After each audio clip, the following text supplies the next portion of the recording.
This Friday, Beltane and the full moon in Scorpio are happening for the first time since 1988. Last time this happened, we were in collective societal and cultural upheaval. Sounds kind of familiar, right? Here's what to expect and what that means for each human design type. I also want to mention that May is going to have 2 full moons. So that means instead of the typical 12 full moons in a year, we're actually going to be having 13 this year, which extends open that portal of release so that we can be ushered in to this really cool thing that's happening next year for the first time in 400 years. If you don't know about it, we're moving from this collective theme of the cross of planning, which is all about society and governments and institutions and putting into the big companies and all of that, and we're going to be moving to the cross of the sleeping phoenix, which is all about self-empowerment and putting into our own individualized self so that we can help society in a whole. This is going to be a deeply emotional time because Scorpio thins the veil. It brings to light everything that we've kept secret from ourselves, that society has kept secret, that we didn't even dare to think about. It's going to bring up through the waters all of those emotions, all of those thoughts, all of those secrets.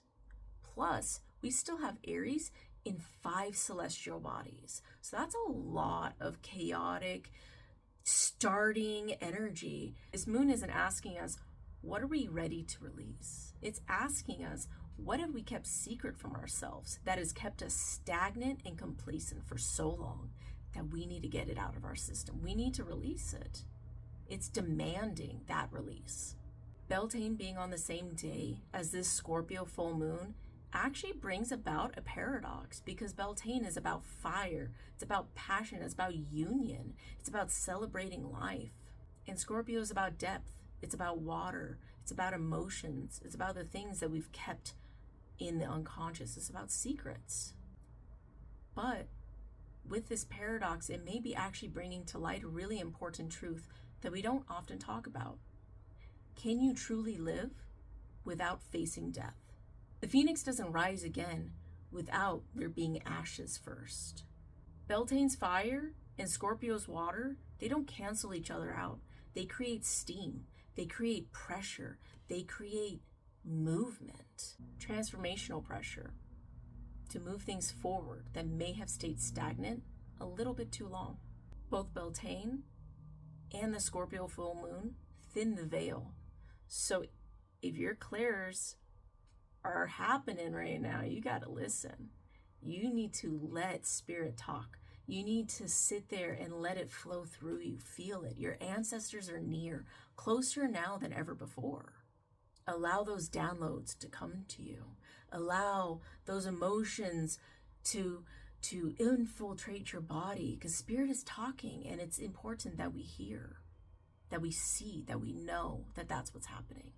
Generators and manifest generators, you need to listen to your gut. You need to listen to your sacral. It's screaming answers at you. I know it feels kind of crazy when the world has taught you to not listen to your authority, to not listen to your inner intuition.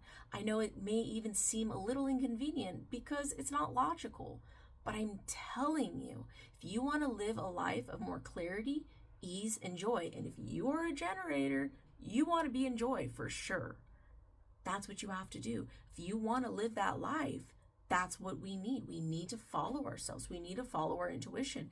Now, not just waiting till next year, till the sleeping until the sleeping phoenix, because it happens now. And the more that we follow our sacral here, the less baggage we're going to bring into 2027. The more power we're going to have, the more ease, the more clarity, the more joy, the more fun it's going to be. For my manifest generator specifically, I know it's a lot, but we need to slow down. You need to stop multitasking your way around what it is that you're supposed to be doing. You need to sit and do the work. You need to sit with the emotions. You need to sit with the feeling. This full moon is calling for you to do that inner work. And I know Aries stellium that's happening, it's loud. It makes it feel urgent. It makes you feel like you have to do the thing now. But if you don't do the inner work first, it's not going to go as planned. Projectors, the veil is so thin right now, and you get to use that to your advantage.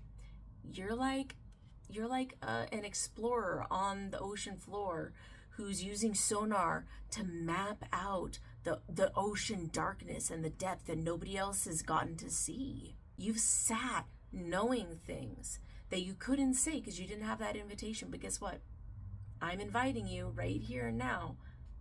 This is your invitation to say what needs to be said, to do what needs to be done.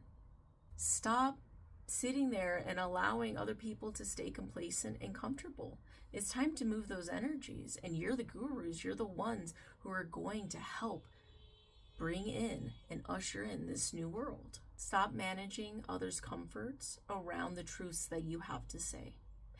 It's safe and it's time to guide others and let those truths come to light.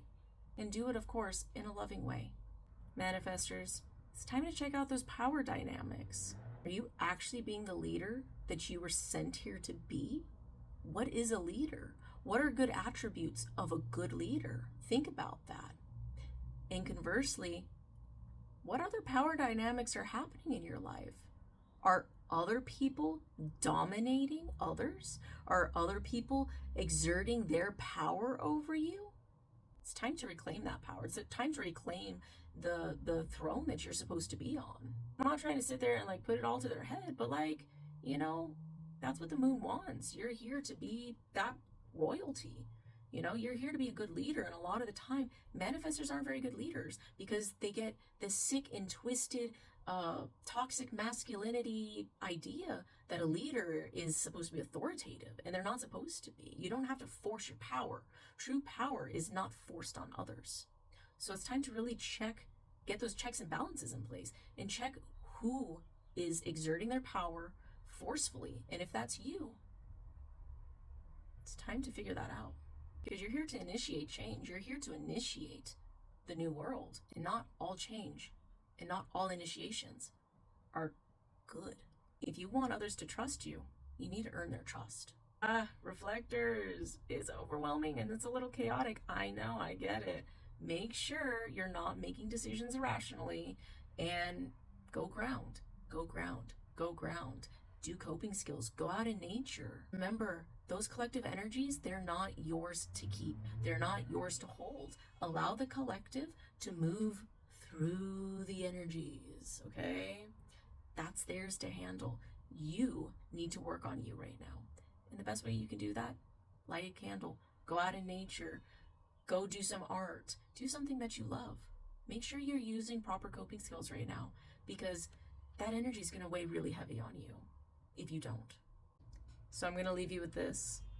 This full moon in Scorpio and Beltane happening on the same day, it's really leaving us with the question, what are you willing to burn away so that something truly alive can rise from its ashes?